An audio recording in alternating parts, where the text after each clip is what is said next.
The first red flag was not the calendar invite, it was the subject line.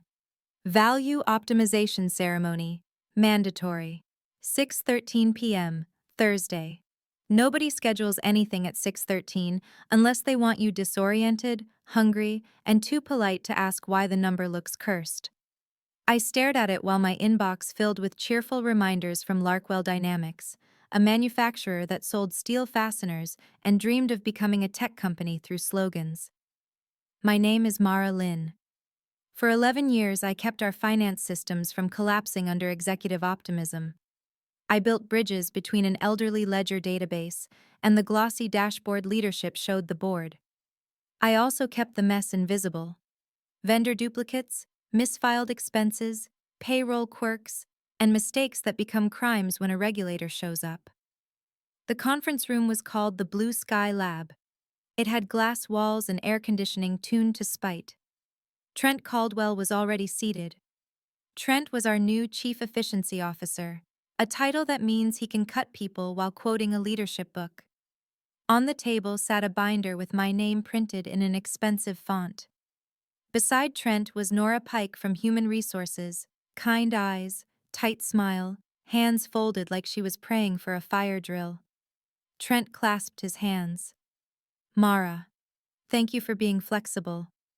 I sat in the chair that claimed to be ergonomic and felt like a net stretched over regret. We are streamlining, Trent said. We are modernizing. We are migrating your processes into a platform solution called Nimbus Ledger. Nimbus Ledger, I repeated. The one with the cartoon cloud mascot. Trent smiled. Very intuitive. Drag and drop. A child could do it. You are eliminating my role, I said. Trent slid the binder toward me. Separation agreement. 2 week severance. A non-disparagement clause long enough to qualify as a bedtime story. The timing made my jaw tighten. On Monday morning, the Commerce Records Bureau was due on site for a compliance review of our last 4 fiscal years. Gray suits, quiet voices, sharp questions. The review begins in 3 days, I said. The reconciliation pipeline broke after the patch on Tuesday. The report server needs a manual rerun. I wrote the tool that does it. Trent nodded like he was listening to weather. We have a consultant team. He leaned forward. Per policy, we need your badge, your laptop, and the administrator credentials for the Atlas Vault directory. Atlas Vault held the raw records and the exception notes, including the paper trails that explained why executive resort expenses always became client development. You want the keys? I said, after firing the locksmith. Trent smiled wider. We want a smooth transition. A cold calm moved through me, the feeling of an equation balancing. Fine, I said. I flipped the agreement to the blank side and wrote a line of characters. Trent read it. May your audit be honest. Is that the password? He asked. Yes, I said, and my voice sounded like a door closing. I placed my badge on the table. Plastic clicked against wood. As I walked out, I passed the server closet, humming in the dark. I checked the time. 6:41 p.m. I was officially unnecessary. Trent was officially in charge of a machine he believed ran on drag and drop and good intentions. At home, the silence felt expensive. No fluorescent buzz, no forced laughter, no Trent saying synergy like it was incense. I went straight to my office, the small room with 2 monitors and a keyboard loud enough to scare a ghost. I woke the screens. Remote access still worked. Of course it worked. Trent thought systems ran on vibes. He probably believed a firewall was a motivational barrier you climbed with teamwork. I logged in with my personal credential, the one I set up during the winter blackout when Larkwell demanded reports while the town could not keep the lights on. The finance dashboard loaded. The cluster looked healthy, but the scheduled jobs were queuing. Midnight processing would start soon, and those jobs depended on tools I wrote. I did not touch company data. I did not delete records. I did what every skilled worker does after being dismissed with a smile. I packed my toolbox. First, I triggered an encrypted backup to the internal archive, the same place we used for disaster recovery. The company would need it. The bureau would need it. If Trent broke something, at least history would survive. Then I opened the folder nobody understood. Mara Kit. My private scripts, reconciliation checkers, timestamp fixers, and a program called Vendor Mirror that hunted duplicate invoices like it was born angry. People only knew that problems vanished. They never asked how. I copied Mara Kit to an external drive and removed it from the server path. The system would still run, but it would run without padding, without error checks, without my quiet nightly corrections. Next, the documentation. My runbook, the Atlas map, held procedures, vendor contacts, and a section titled Things That Look Like Bugs but Are Actually Executive Decisions. I kept it on my personal cloud drive, shared with the department out of kindness. Kindness ended Thursday evening. I revoked access. The runbook did not disappear. It simply became mine again. My phone buzzed. Ben Ortiz from procurement. Message. Did they really cut you before the bureau visit? Message. Trent just told everyone Nimbus Ledger is live and clapped for himself. I replied, tell him the cloud mascot sends my regards. A few minutes before midnight, the first scheduled job fired and failed. Then another. The error codes looked dramatic, but they were honest. Nothing was sabotaged.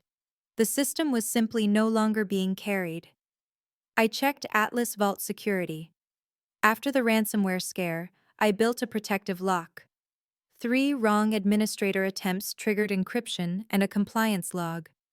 Decryption keys stayed local to the authorized profile. Forcing a reset without the key made things worse, not better.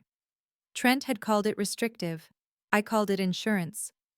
Before logging out, I flipped one setting I had kept hidden to avoid tantrums. Integrity banner. It displayed a notice on the finance terminal whenever someone overrode a flagged expense. The banner text was plain. Override recorded.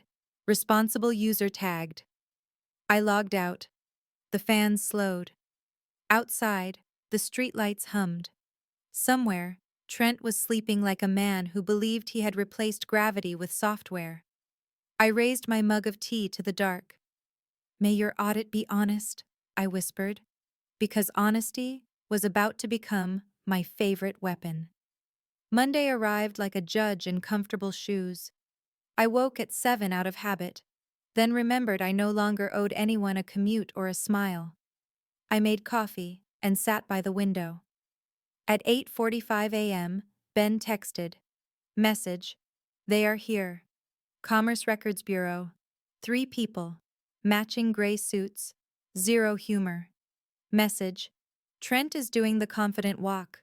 The one where he pretends his spine is not melting. I pictured the blue sky lab. Trent would offer water. The bureau would decline. They would ask for Atlas Vault and 4 years of transaction logs. Trent would gesture at a terminal like a magician about to produce a rabbit. He would type admin, then type the line I wrote on the agreement, because he could not resist treating a message like a tool. May your audit be honest. Access denied. Attempt 1. Try again. Access denied. Attempt 2. Try slower. Access denied. Attempt 3. Atlas Vault would lock and encrypt.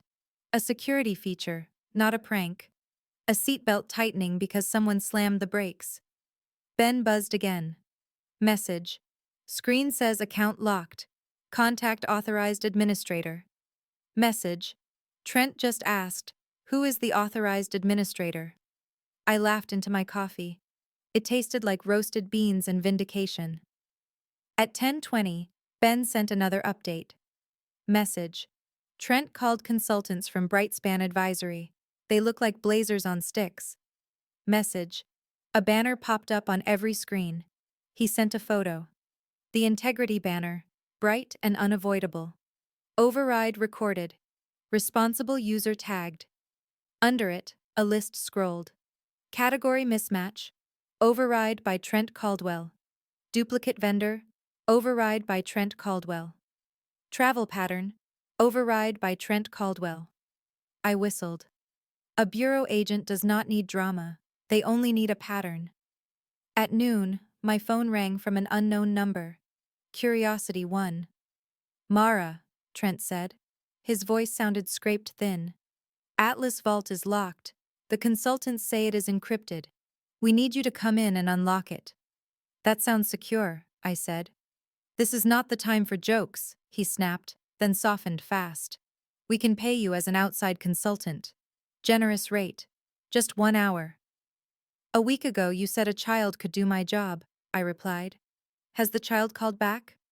Silence. Please, Trent said. The Bureau is asking questions. This is going to escalate. I can help, I said. My rate is $500 an hour, minimum 8 hours, payment up front. And 1 clause in writing. Name it, he said. No one overrides a flagged expense without a written justification attached, I said. Automatically forwarded to the board audit committee. That is extreme, he muttered. So is firing the only person who understands your ledger 3 days before a bureau review, I said. He hung up. Ben texted at 12:07. Message. Trent just threw his phone on the table. It bounced. The bureau agent did not blink. I leaned back in my chair. Revenge did not need explosions. It only needed a mirror and someone too vain to look away. Tuesday morning, the rumor mill at Larkwell ran hotter than the server closet. Ben fed me updates like a commentator watching a slow collapse. Message. Bureau asked for override justifications. Trent said they were unnecessary. Message. Bureau asked for approval in writing. Trent made a sound like a dying printer. By lunch, Ben sent the message I was waiting for. Message. Board members arrived. The scary ones. An hour later, my phone rang. Caller ID read Evelyn Shore, chair of the audit committee. I had seen her twice in 11 years, both times from a safe distance. Ms. Shore, I answered. Mara Lynn, she said. I understand your role was eliminated last week. It was optimized, I said. A pause, then a small exhale that might have been amusement. We have an urgent compliance situation. Atlas Vault is locked. Our staff cannot produce the logs the Bureau requested. Correct, I said. The lock triggers after repeated unauthorized attempts. Unauthorized, she repeated. Yes, I said. Authorized access uses a handshake token tied to the administrator profile. It prevents tampering. You approved it after the ransomware scare. We also have a visibility issue, she said. A banner is displaying expense overrides with names attached. Integrity banner, I said. It was built for accountability. Accountability is exactly what we need, Ms. Shore said. I want to hire you as an independent consultant to restore access and assist the Bureau. Your rate? $500 an hour, I said. 8-hour minimum, payment up front. Fine, she said, without flinching. Send an invoice. We met that afternoon over video. Evelyn did not do small talk. Nora joined, eyes tired. Ben hovered in the corner like moral support. Evelyn shared her screen.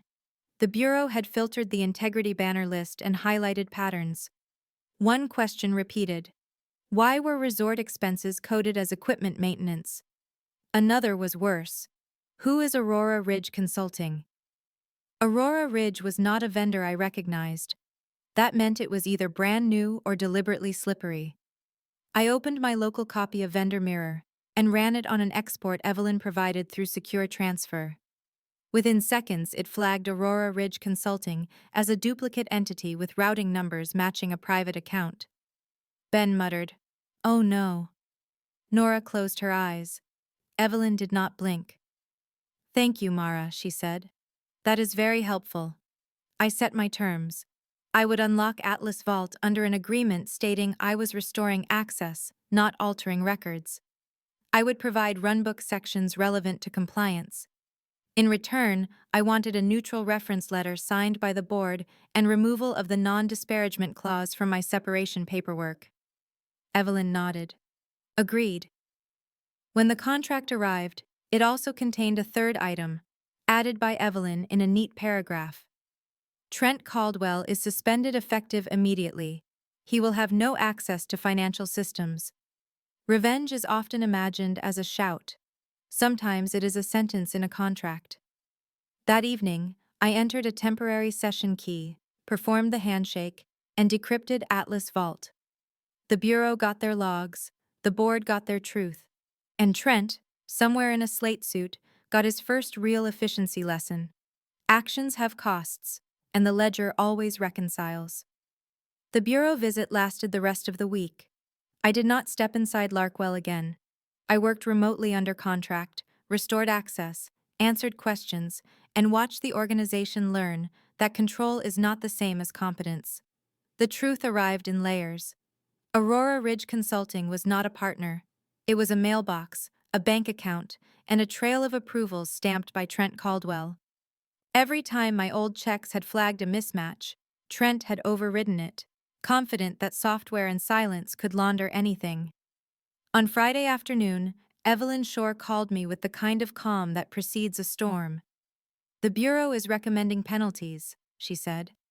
"They are also referring a matter to enforcement due to suspected intentional misclassification and unauthorized vendor routing. The board would like to offer you an ongoing consulting agreement to stabilize our systems until we rebuild," she continued. "We will also revise your separation terms and provide a reference letter." I pictured the binder on the table. 2 weeks severance. The silence clause. Trent smiling like a vending machine that took my money and refused to drop the snack. "I accept," I said, "with one more addition." "Name it," Evelyn said. "Mandatory training for executives on approvals and controls," I said. "Live, not a video." "Approved," she said. An hour later, my doorbell rang. I looked through the peephole and saw Trent on my porch, wrinkled suit, tired eyes, folder clutched like a shield. "Mara," he said when I opened the door. "Thank you for seeing me." I did not invite him in. "What do you want, Trent?" "They suspended me," he said. "They are saying there are questions about vendors. This is a misunderstanding. You can clear it up. You built the system." "The system did not invent Aurora Ridge," I said. He stepped closer. "You can tell them the flags are too aggressive. You can say the banner is misleading." "The banner is a mirror," I said. "If you dislike the reflection, that is not a software issue." His jaw tightened. "You owe the company. You wrote those scripts on company time." I laughed, short and clean. "I left your records intact. I backed up your archive. I did the professional thing. You just missed the part where professionals are not owned." Trent glanced toward my office window, where my monitors glowed with my new consulting dashboard. He saw control, and he wanted it. "Please," he said softer. "Just give me something. Anything." I pulled a small card from my pocket and handed it over. Nimbus Ledger Support Specialist Training Program. It had an address and a start date. No promises, just a door. "It is drag and drop," I said. "Very intuitive. A child could do it." His face flushed. "You are ruining my career," he hissed. "No," I said. "You did that when you treated ethics like an optional plug-in. Get off my property, Trent. If you come back, I will call the police." He crumpled the card, stared at my quiet house for a long second, then walked away. That night, Ben texted. Message. Security escorted Trent out. Nora says the Bureau agents did not smile, but one of them nodded when your name came up. I opened a new document and typed a title for myself. Systems Archivist. Not wizard, not hero, just someone who keeps the records honest. In a world full of Trent Caldwell types, competence is not a perk. It is leverage. And now it was mine.